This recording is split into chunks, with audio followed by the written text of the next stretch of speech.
introduce myself. My name is Susanna Cuppers. And this is my sister, Lauren Hickman. And we are the co-founders of Forward Franklin. Forward Franklin is a progressive grassroots organization here in Macon County that we formed in November of last year. At our first meeting, we had about 15 people, and now we have on average about 60 people at each monthly meeting. We have 7 active committees within the group, and our environmental committee, which we want to give a special thanks to today, has worked really hard on this event. So please give a round of applause. And the leader of that, Angela. So yes, thank you to everyone from Forward Franklin who is here. We'll have more information about Forward Franklin up at the gazebo, or find anybody with a volunteer and we can tell you more about it. We also want to do another round of quick thank yous to everybody who's helped support this. We want to thank you to our speakers, which we'll introduce as we go along. A big thank you to Adam Kimsey and Natasha Sebring of the Rathskeller for supplying the PA system. We want to thank the organizations helping us table up at the gazebo, the Wilderness Society, Canary Coalition, Audubon Society, and Paul Chu. And we also want to give a thank you to the Franklin Police Department, who will have a presence as we march through town and helping to maintain safety.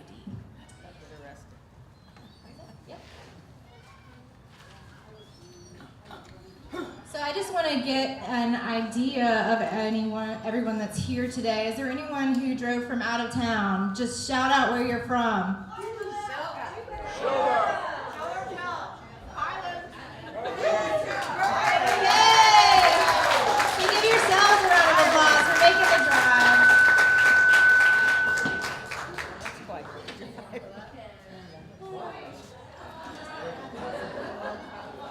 We are not the only ones marching today. Today we march in solidarity with over 375 marches across the country and the world.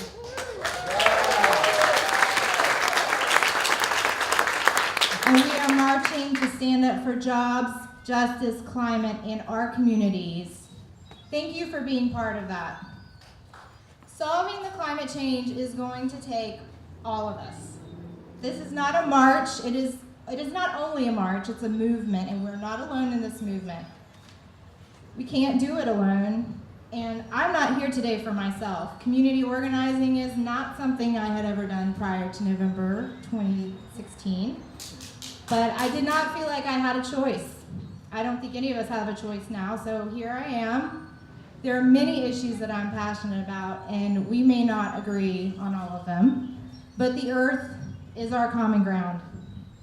It is our home, and our children's home, and our grandchildren's homes. I march because my children do not deserve to inherit a sick planet because I was unwilling to fight for their future. They deserve better. Our communities deserve better. We can do better. So my question to all of you today is, why do you march?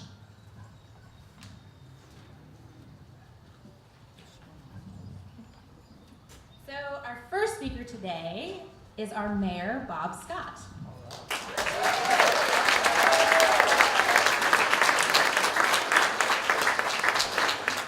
Thank you so much, and in particular to those of you that drove from out of town.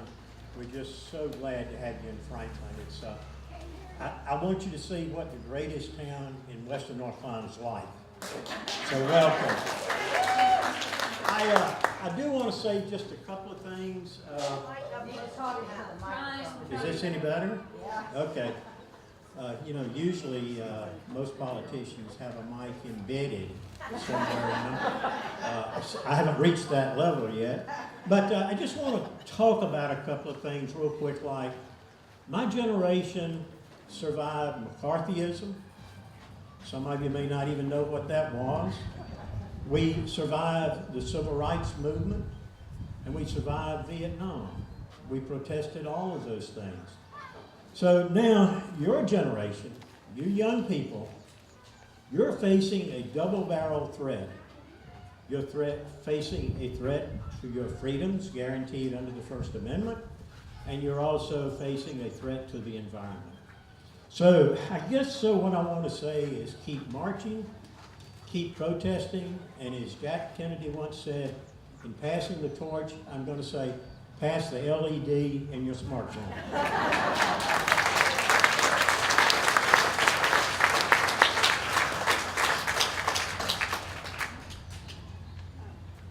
People, hi.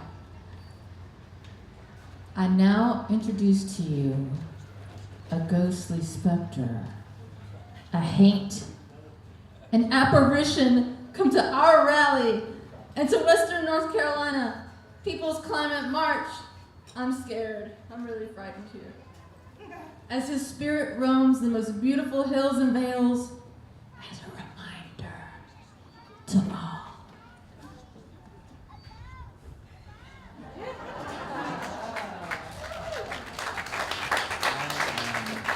Dr. Svante Arrhenius. Now, at least I was Dr. Svante Arrhenius. I died in 1927. Now, if you're not a chemist, you probably don't know who I am or who I was. I'm a Swedish chemist, or was a Swedish chemist, and won the Nobel Prize for Chemistry in 1902. You might also wonder why I've come back to visit on a climate march in 2017, 90 years after I died. Well, here's the story. It turns out that I have a vested interest in your climate problem. In 1896, over a century ago, I predicted that increased carbon dioxide concentrations in the atmosphere would lead to increased global temperatures. You see, when I lived, the Industrial Revolution was really picking up steam. Put the mic in the middle of his face. And the mic in the middle. Let's try that. Okay. Straight on. Because he's turning his head. I'm used to doing this when I speak in a lecture hall.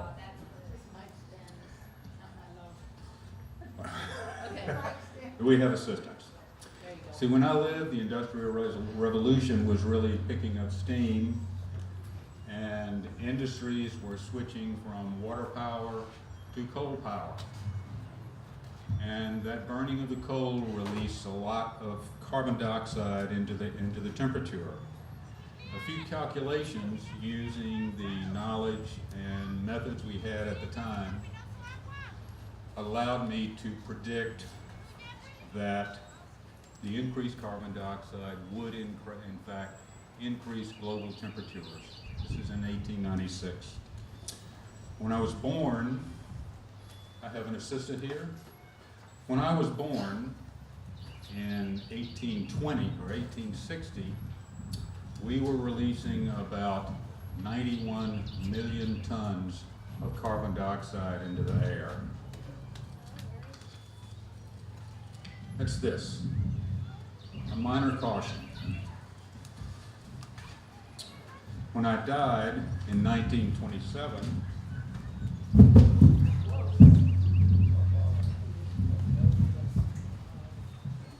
my assistant, my able assistant, need to roll that out, preferably that way. When I died in 1927, we were releasing about 10 times as much carbon dioxide into the atmosphere. So that and this. In 1927, or right now, since you folks have not only decided to use coal, but have also discovered that you can use oil and natural gas, the release of carbon has increased to 9,000 million tons of carbon dioxide. That's this. It goes on and on and on and on. that made a difference? Of course it has. When I was born, the concentration of carbon dioxide in the atmosphere was about 268 parts per million. That's about the same concentration that was in the atmosphere when the Normans invaded England in 1066. When I died, the concentration of carbon dioxide was already up to 300 parts per million in 1927. Now, carbon dioxide concentration is over 400 parts per million. Your scientists have said this is a problem. It is a problem. So, has that made a difference? Oh, did we get to the end of it? No. There's yet more carbon. Has anyone left their dog in the car?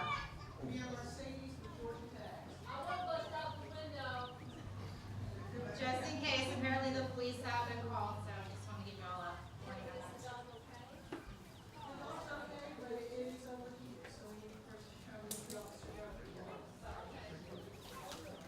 So anyway, the carbon is over 1,000 times the release that we had when I was born in 1860. So, has that made a difference? Of course it has. Your global temperature is already increased over 1 degree Celsius. And it's headed toward what scientists say is the critical 2 degrees Celsius mark. Now, that may not sound like much. It's just 1 degree Celsius. But if you are an ice cube or you are a glacier, there's a big difference between minus 1 degree temperature and plus half a degree temperature. It's the difference between being an ice cube and being water. That's a big deal. So yes, I predicted what could happen over 100 years ago, and it's happened. Scientists like me like to do experiments to find out whether the things they predict from theory will actually happen. Well, I predicted it, but I never envisioned that you folks would actually do the experiment. I wish you luck with the outcome, but I'm not optimistic. You need to deal with this. Thank you very much.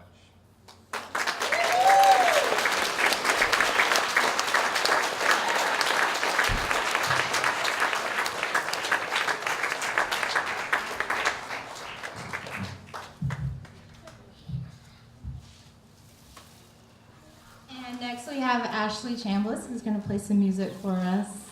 Give Ashley a round of applause. She came over from Waynesville today. Thanks for coming out today. I'm really honored to be part of this. The environment is my #1 focus. I could cry. I'm so deeply concerned about it. And all the groups that are here today are the ones I follow on Twitter and Facebook and want to be part of anything that is happening. So it means a lot to me to be here.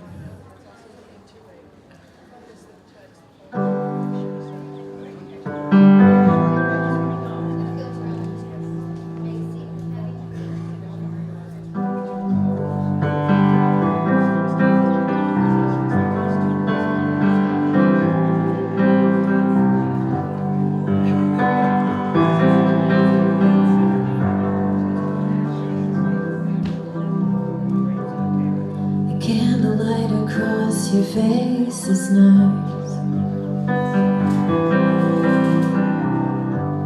The sound of your voice is home.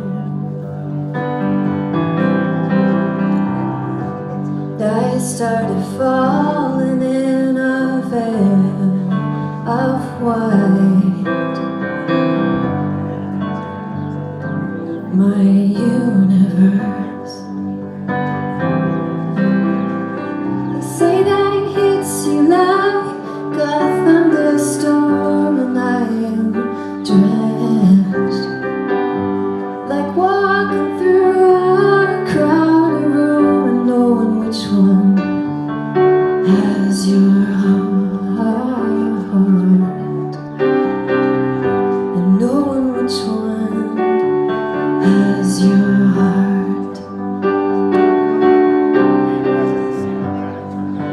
every dream I've ever had. You've been in it somewhere,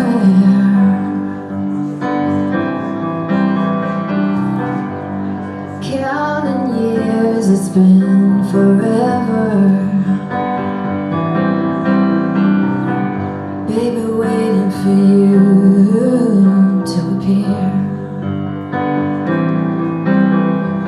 They say that it hits you like a thunderstorm, and I am drenched, like walking through a crowded room and knowing which one has your heart, and knowing which one has your heart. Seems like 1,000 years I've known you. You've always been the one.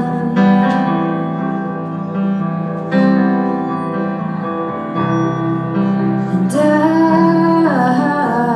was waiting. I always knew it was you. It was you. They say that it hits you like a thunderstorm, and I am drenched, like walking through a crowded room and knowing which one has your heart, and knowing which one has your heart.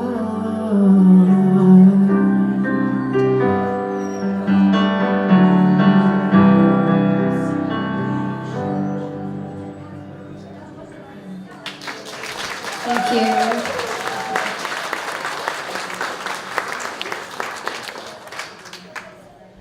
You're stuck with love songs with me.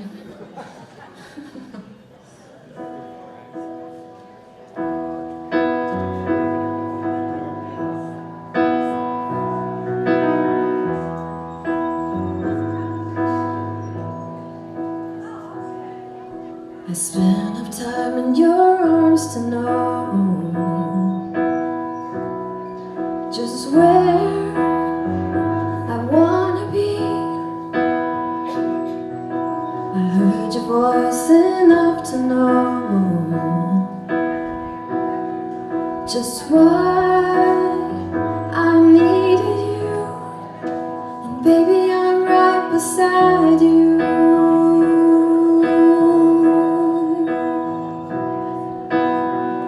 All I need is a little more of you. All I need is a little more of you. All I need is a little more of you to go on.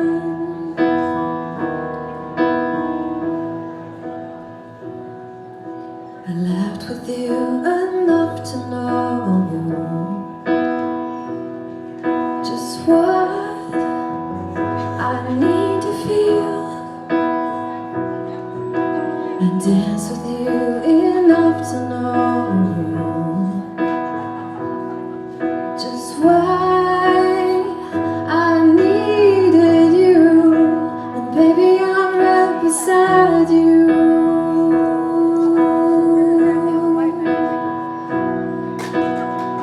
All I need is a little more of you.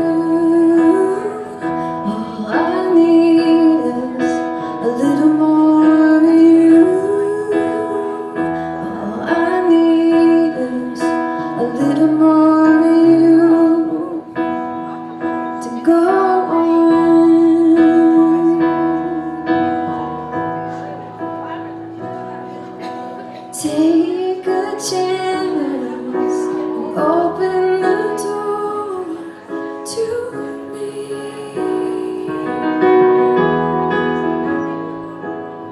just let me in and open your eyes and see.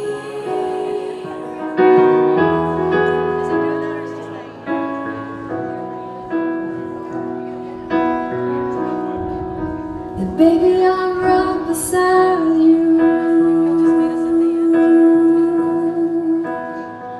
I'm right beside you.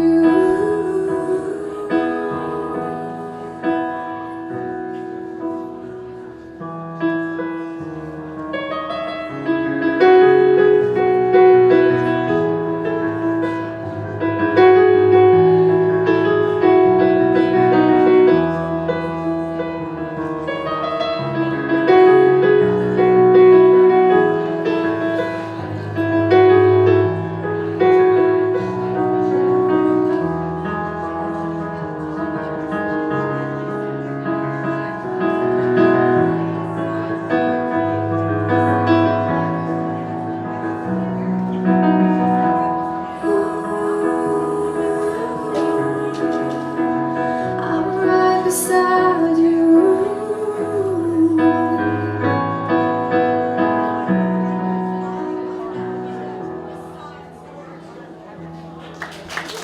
Thank you. Ashley. Our next speaker is from the Canary Coalition. Avram Friedman is one of the founders and has been the executive director since the inception of the Canary Coalition in 2000. He has a long history of successful social and environmental activism, dating to the civil rights and anti-war movements of the 1960s and the anti-nuclear movement of the 70s and 80s. He holds a degree in solar energy technology and studied political science at Hunter College in the Bronx, New York. Under his leadership, in 2004, the Canary Coalition won a Clean Air Excellence Award from the U.S. Environmental Protection Agency. In 2008, he was personally awarded the North Carolina Governor's Conservation Achievement Award for air quality activism. He lives in Dillsboro, North Carolina, in a house he built himself.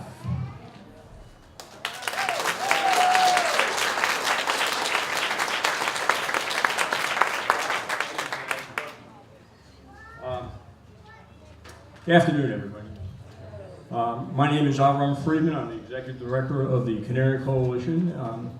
And thank you all for making the effort to be here today. This is a great crowd.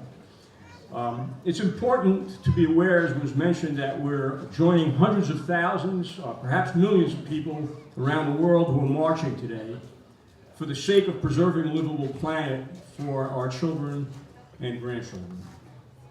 It would be easy to despair at the momentum of ignorance about climate change, its causes and its solutions. But we can't afford to hesitate for despair, because the science is clear. We have a small window of opportunity in which to act. We need to summon the resolve of the women's suffrage movement that succeeded despite not having one woman in government to advocate their cause. We need to summon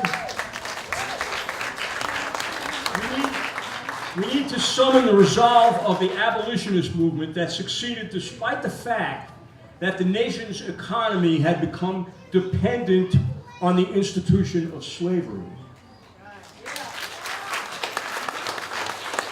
We need to summon the resolve of the labor movement that succeeded despite the guns and nightsticks of the corporate state that tried to beat them down, jail their leaders, and pass laws trying to prevent union organizing.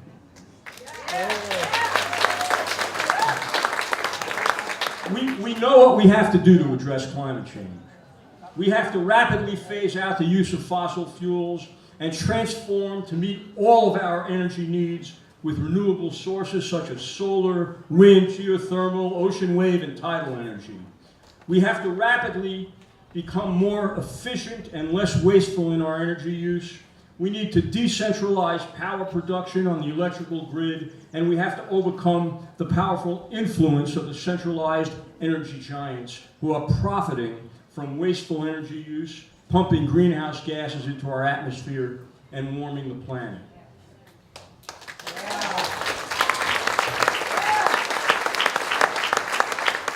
I'd like to bring to your attention 3 initiatives the Canary Coalition is involved with in North Carolina and urge you to take actions to support these initiatives. First is the Efficient and Affordable Energy Rates Bill, North Carolina House Bill 427 and Senate Bill 236, that has been introduced in this session of the General Assembly.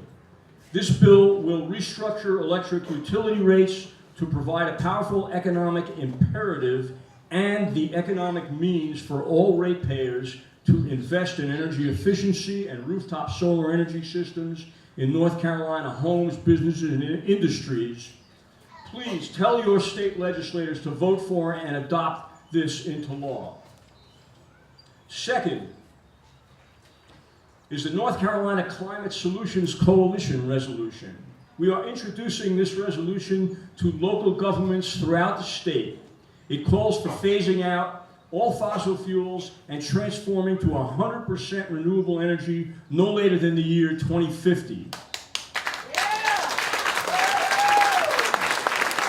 The town of Silva adopted this resolution earlier this month.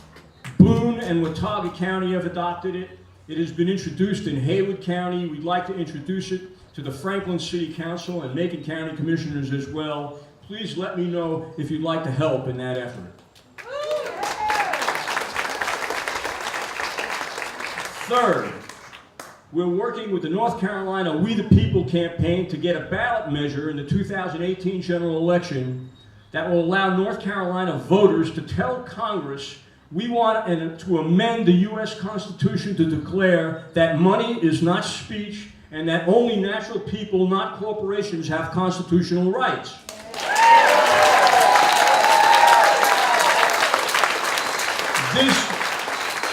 This will reverse the Citizens United decision and get the money out of politics, enabling us to overcome the disproportionate influence of the fossil fuel industry, Duke Energy, and others in North Carolina, so we can develop government policies that will address climate change to the scale necessary to avoid its worst consequences. Please go to ncwethepeople.org. Write this down, ncwethepeople.org, to get more information on how you can help with this important campaign. Please do not listen to the voices of discouragement and despair, those who will say you are powerless. Remember that the power of the people is greater than the people in power. And I'd like to leave you with some words from Dr. Martin Luther King Jr. There were those who despaired that the political climate was not right for introducing meaningful change during the civil rights era of the 1960s, and Dr. King said to them, "We are not thermometers here to measure the temperature. We are thermostats here to change the temperature." Let's get busy, folks. Thank you.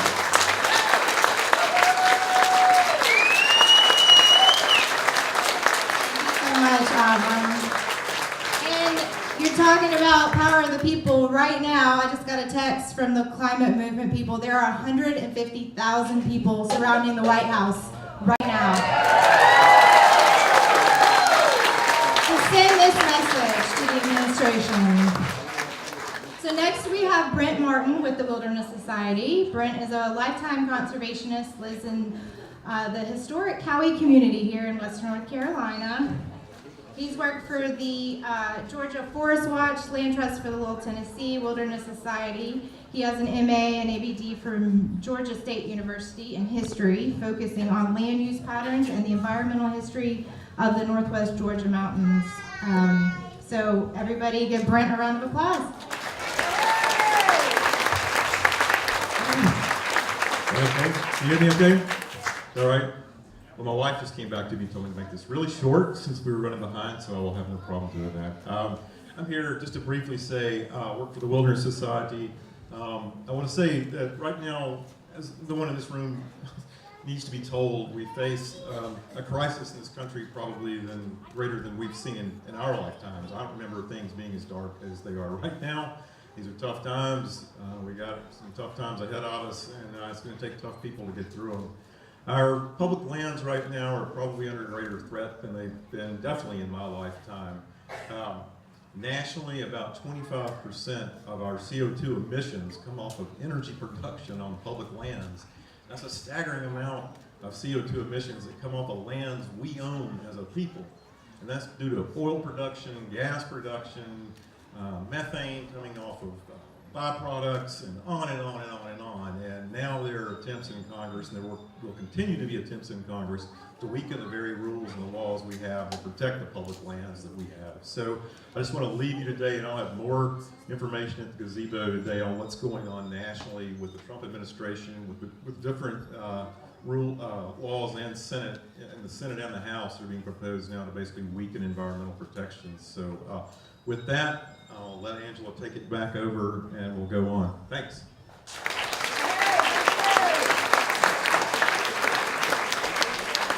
All right, thanks. Our next speaker is Reverend Patricia Curtis of St. John's Episcopal Church in Silva. Reverend Curtis went to university in Chapel Hill, where she received her master's degree in public health policy. Then in 1999, she made these beautiful mountains of Western North Carolina her home and became active in her parish and the diocese. It's there that she discerned her call to ordained ministry. Patty is a 2007 graduate of the General Theological Seminary and returned to the diocese to serve the parish of St. John's at that same time. She lives in Silva with her dog Gussie and her cat Toby Cat.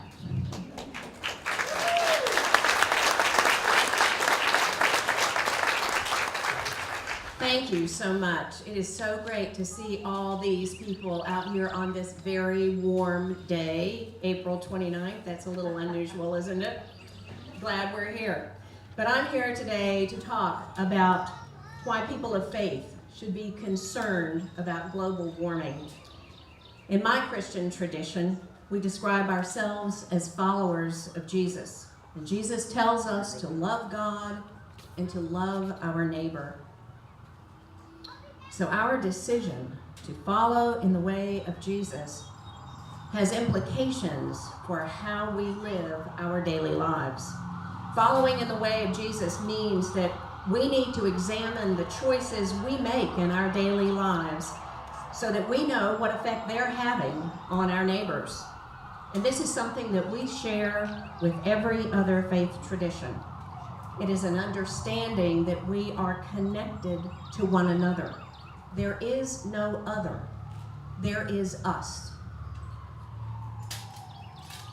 Now you may know that our country makes up about 5% of the world's population. However, we consume about 25% of the Earth's resources. And this means that we contribute a disproportionate amount to global warming. Our carbon footprint is larger than our share of the world's population, and that has an effect on our neighbors, near and far. So why don't we vow to make America great again by becoming a leader in reducing carbon emissions and reducing our carbon footprint?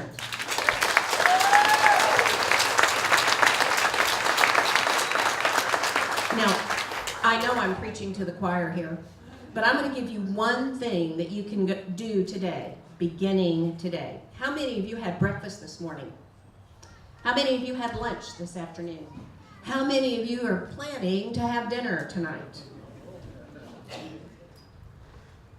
Our global food system, all along the line, beginning with fertilizer manufacture and use, to food storage and packaging and transportation, makes up about 33% of the greenhouse gas emissions. So you can begin to make a difference today in your own carbon footprint and our country's carbon footprint by educating yourself about where your food comes from.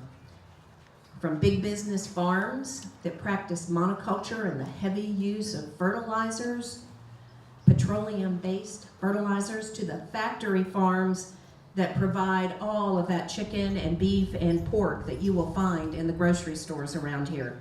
Our consumption of red meat in this country is responsible for most of the carbon footprint of our food system. So you can begin today reducing our country's carbon footprint by making wise choices about the food you eat. Buy from your local, thank you, yes. Can I get an amen? Buy from your local farmers. Support your local farms. Start a garden and shop wisely and responsibly to make sure that the beef, the pork, the chicken that you buy is raised sustainably. Our food choices are responsible, as I said, for much of the greenhouse gas emissions, and they will have a major impact on all life forms, human, plants, and other animals all over our world. As people of faith, we need to be acutely aware of the impact of our daily consumption choices, the impact they have on our neighbors, whom we are called to love. Now, you all know that the Hebrew scriptures give us two beautiful stories of the creation of this world. And in the second creation story, God created humankind from the dust of the ground and breathed the breath of life into us. And then God planted a garden. And that garden is our Mother Earth. God created it and made us stewards of God's good creation that we call Mother Earth. So today, when we gather right here to raise awareness of the perils to this dear Mother Earth that God created, please say with me, when it comes to Mother Earth, I'm with her.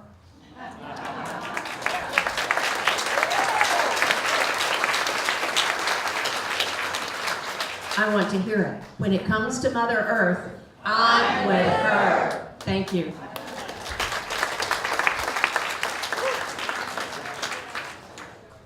Thank you, Patricia. Next up is Tom Tribble with the Audubon Society. As Audubon chapter president for Alicia Mitchell Audubon Society of Asheville, North Carolina, Tom has been spreading the word about Audubon's Birds and Climate Change Report as part of Audubon, North Carolina's Climate Initiative Plan. Tom works selflessly to spread the word about the imperilment of our region's bird species through outreach and public education, conducting Christmas bird counts and advocating for Beaver Lake Bird Sanctuary in Asheville. Please welcome Tom. Thank you, Lauren. At many of these events, the focus is on how climate change impacts humans. So I'm going to talk about how climate change impacts the creatures that we share this earth with, specifically birds. So in 2014, National Audubon Society released a science study on birds and the climate. The report was 7 years in the making and used data on climate, mainly precipitation and temperature, and really considered only the most conservative projections on climate change, not the most radical ones. And used data on distribution of birds going back about 40 or 50 years. And the report confirmed that climate change is the single greatest threat to North American birds. Our wonderful poet, Emily Dickinson, wrote many years ago that hope is the thing with feathers.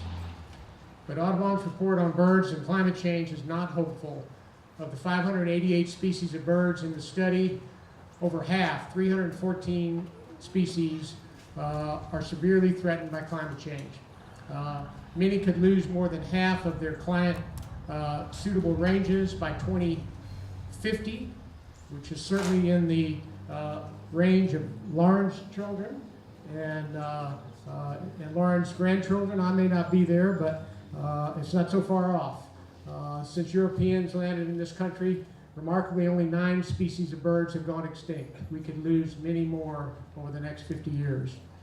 Every bird has a tolerance zone for climate conditions, similar to, how many gardeners are out there?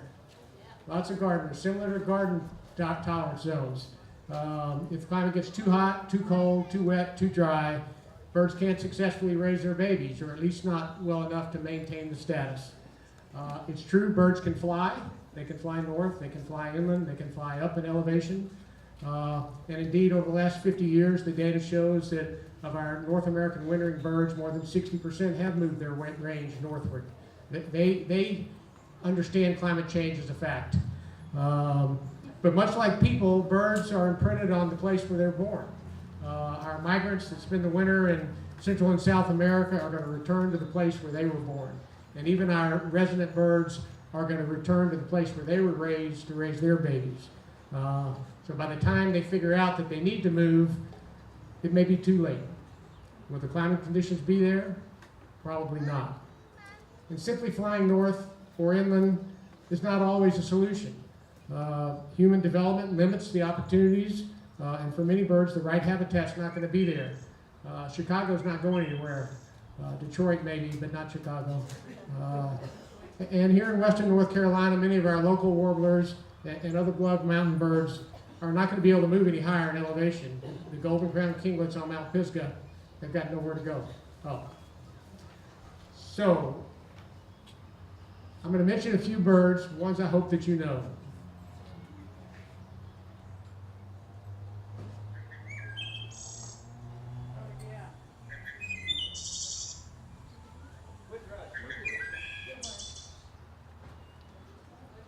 Indeed, the wood thrush. Many of you have never seen a wood thrush. I hope you've heard its beautiful plaintive song that you just heard.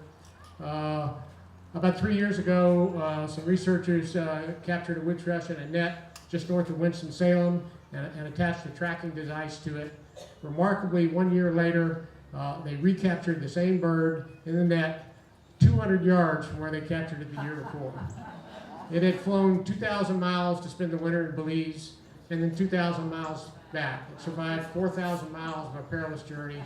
It did not fly American. But it is a perilous journey, and the wood thrush populations have decreased more than 60% over the last 40 years. That's an alarm bell. And climate change is bringing a new challenge to them. Right now, they currently breed all across North Carolina, but according to the Audubon's climate report, they are projected to lose 82% of their climate-suitable summer habitat by 2080. In North Carolina, the only suitable breeding habitat will be right here. And if the forest habitat they require and the food that they need are not there, they will blink out. Let's do that.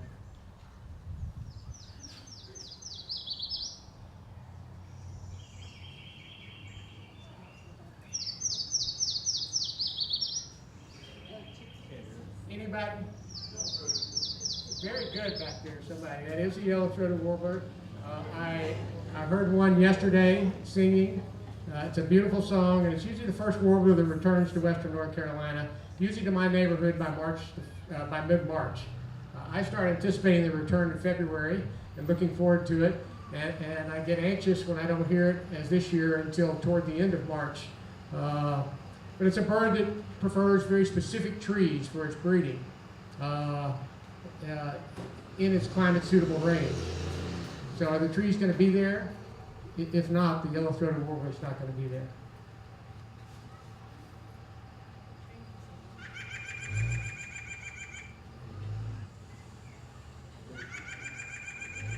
Somebody? My favorite. Come on. It's a white-breasted nuthatch. I'm sure many of you are familiar with this smartly dressed bird, which is a year-round resident, and its yank, yank call. It too is projected to lose much of its climate-suitable summer range, 78%, and it may join the wood thrush in having to move to western North Carolina from the rest of the state where it breeds. Just having to bring up each call. I've only got two more. This is Nico Case's favorite bird. This is a tough one, partly because it's great. White-throated sparrow. White-throated sparrow. Another beautiful plaintive song. Are birds telling us something with these plaintive songs? I don't know. But the white-throated sparrow breeds in boreal forest in the northern part of this continent, Canada and Alaska, and winters with here all through the south. Winters with us here all through the south. The good news is that their winter range will likely not be affected. However, as the climate suitable for breeding shifts northward, will the boreal forests move in lockstep? Well, the boreal forest does not fly. Geologic time, it will eventually move up there, but will that be in time for that white-throated sparrow to survive? We will simply see and hear fewer of them here in western North Carolina and the South until maybe there are none. And the final bird,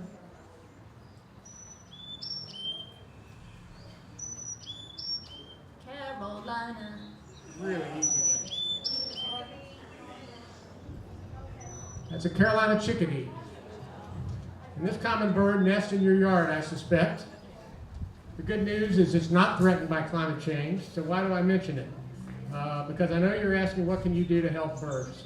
So I'm going to tell you a little bit about the Carolina chickadee. The mother lays 5 eggs, and during the time between those eggs hatch and those 5 birds fly away is about 2 weeks. And during that 2 weeks, those 7 birds, 5 babies, 2 adults, eat. If I want to take a guess on the number of caterpillars? 9,000 caterpillars.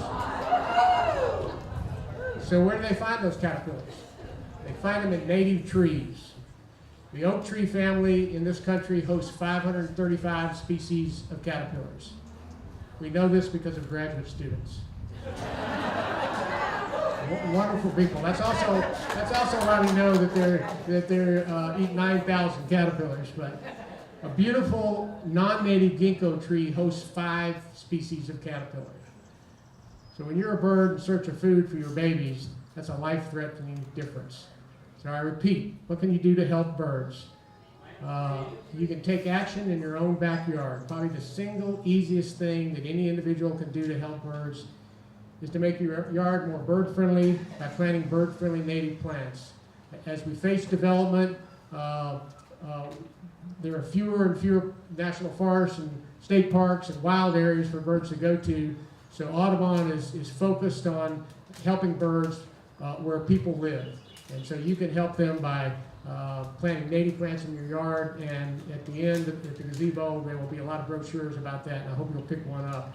I know the other speakers have mentioned steps you can take. I will simply add that you can spread the word. Speak to your neighbors and family. Use your Facebook page. Really, everybody loves birds. You can talk about them. And tell them the birds are already threatened by climate change, and let them know that what's good for birds is good for humans. And whenever I talk to groups like this, I like to conclude by saying that birds sing beautifully, but they cannot speak. It's up to us to speak for them.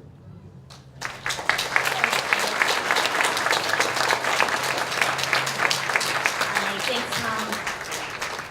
We know it's about 3 o'clock. We're running a little over, but thanks for hanging with us. Drink water. It's very hot. We have one more speaker and then a little bit of music, and then we will be ready to go on our march.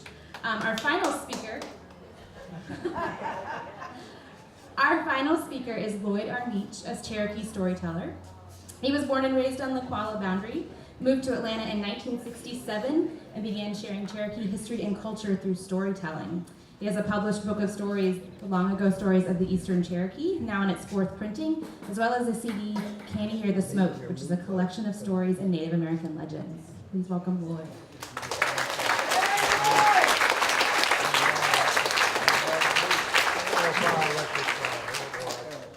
Bonjour, comment ça va?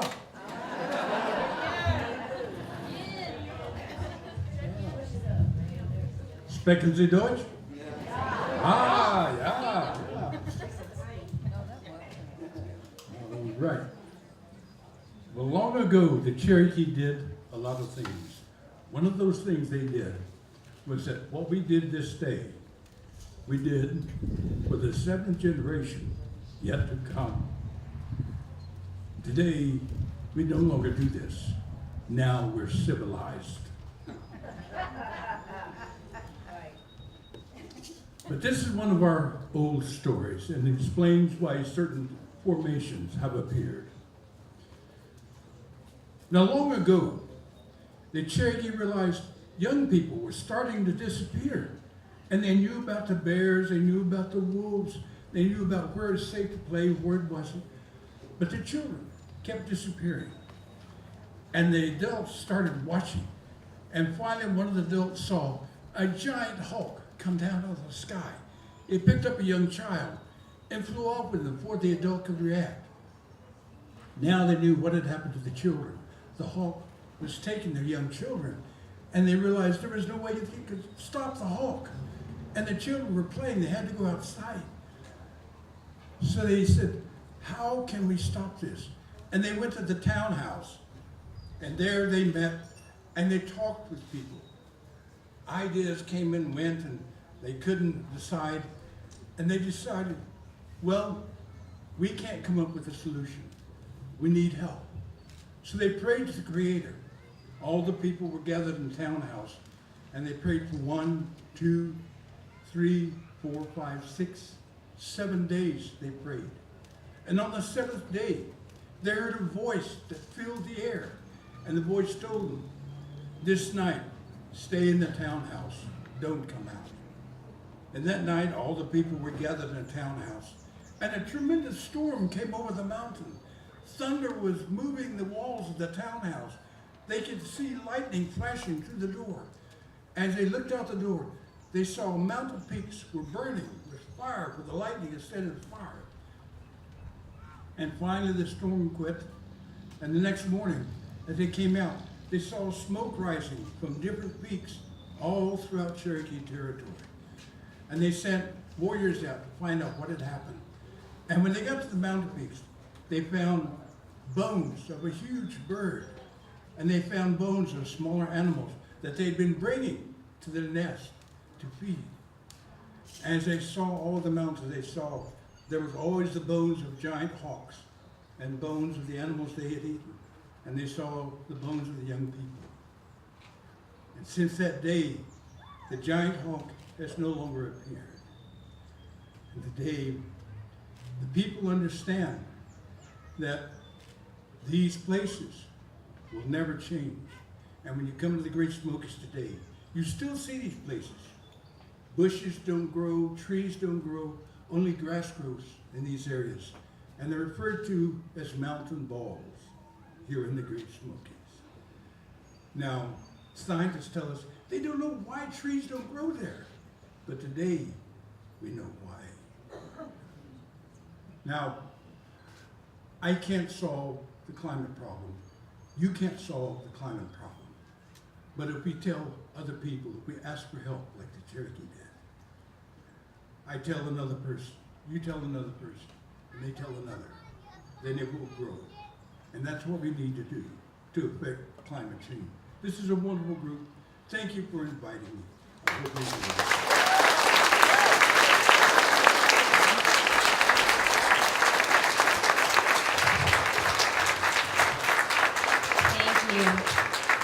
So in just a minute, we're going to close out with some music and drumming to lead us into our march. A quick reminder, if you haven't signed in, please do so. Sign our YI March banner. But I want to leave you with a few things of what do we do next, because this is a march, this is very important in building our momentum, but we have to take it from here. This can't be the only thing we do. So some ideas on what we can do going forward: get involved, find a local progressive organization, get involved with each other. Call your representatives. Let them know how you feel about these issues. Let them know how you want them to vote. Pay attention to where your money is going. Yeah. Oh, sorry, I thought they were waving at me. Vote. The 2018 elections are coming. Vote. We have voter registration here, and I believe we'll be taking some with us up to the gazebo. Please, if you live in Macon County and you are not registered to vote, please register to vote. Speak out. Now is not the time to be silent. Continue to have these conversations with your family, your friends, people that you meet on the street. Keep talking about it. And make a personal commitment. I know we've already talked about some of this. Reduce your personal carbon footprint. Make the effort to make changes in your life. Lauren Hickman and Susanna Cuppers, everybody give it up. None of this would have happened without these women.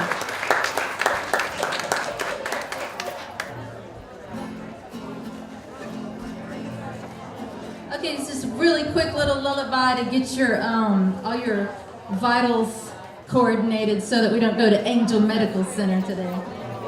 Little song about the woods. Can you hear my guitar?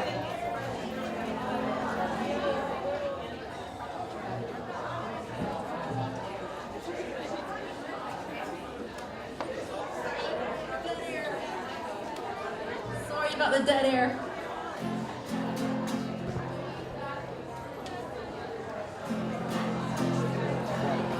Can you hear the guitar?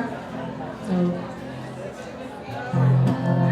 where the infant on my typewriter in the middle of the night, and the rain made the rats make umbrellas out of your neckties.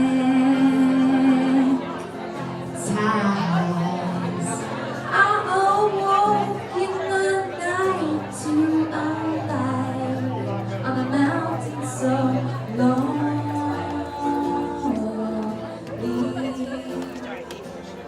Help me with my coat and I'll go so the woods get to know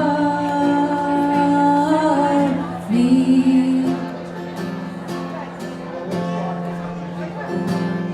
Well, film became necessity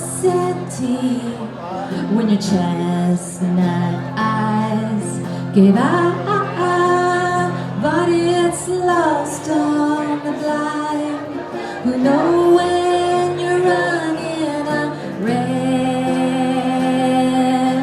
light. I'll be guided to bars by the big water spiders of joy, where I'll stand by the creek till it whispers to me a new story.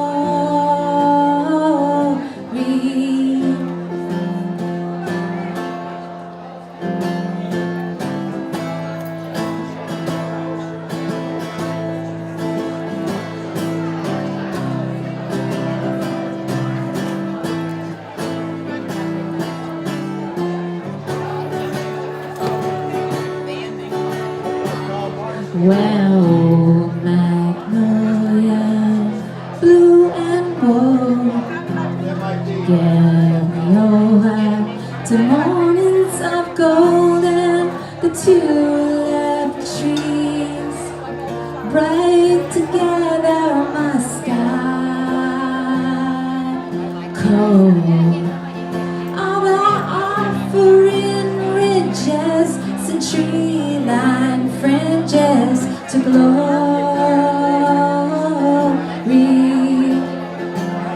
Help me with my coat and I'll go so the woods get to know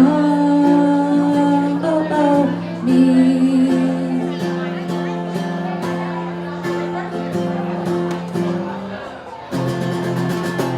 Alright everybody, have a wonderful and safe march. Bring the consciousness to Franklin, North Carolina, the last green frontier of Southern Appalachia.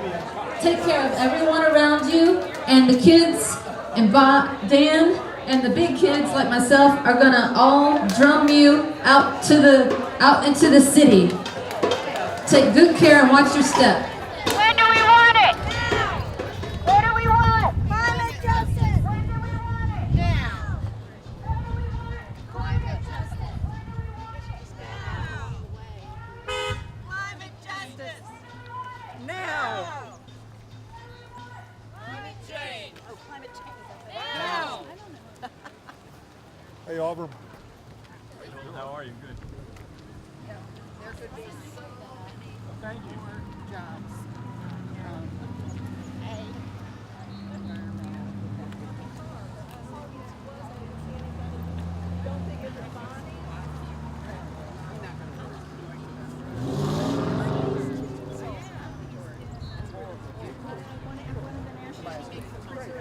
It's on your trip? Yeah.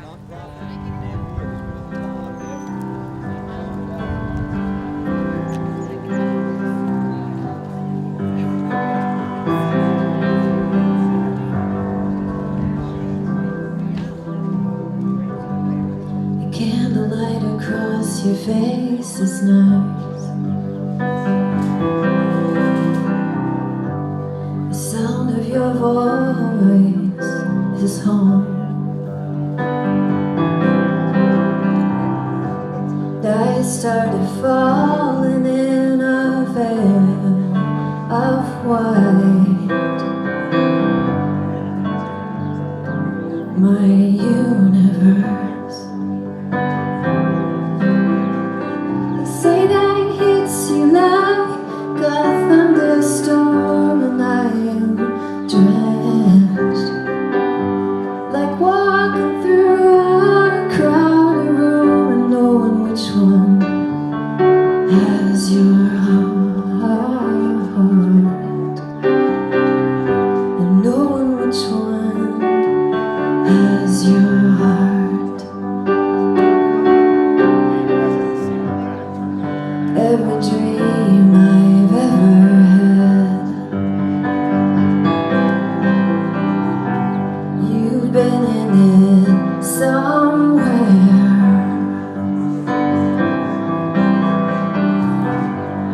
Counting years, it's been forever. Baby, waiting for you to appear. They say that it hits you like a thunderstorm, and I am drenched, like walking through a crowded room and knowing which one has your heart, and knowing which one has your heart. Seems like 1,000 years I've known you. You've always been the one,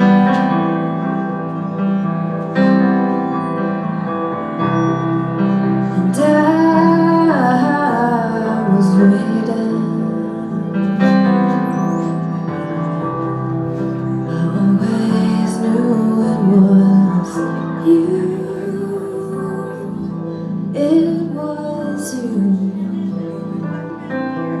They say that it hits you like a thunderstorm, and I am drenched, like walking through a crowded room and knowing which one has your heart, and knowing which one has your heart.